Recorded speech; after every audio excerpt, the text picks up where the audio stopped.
నమస్తే, నేను మీ ఈశ్వర్. ఈ6 న్యూస్కి స్వాగతం. వార్తల్లోని ముఖ్యాంశాలు.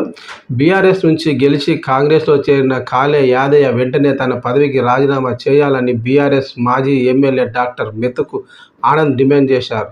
హైదరాబాద్లోని తెలంగాణ భవన్లో ఆనంద్ మాట్లాడుతూ, రాజకీయ విలువల గురించే మాట్లాడే యాదయ్య ఇప్పుడు ఎందుకు మీడియాలో చెప్పాలని నిలదీశారు. నమ్ముకున్న కార్యకర్తలకు ఏం సమాధానం చెబుతారని ప్రశ్నించారు.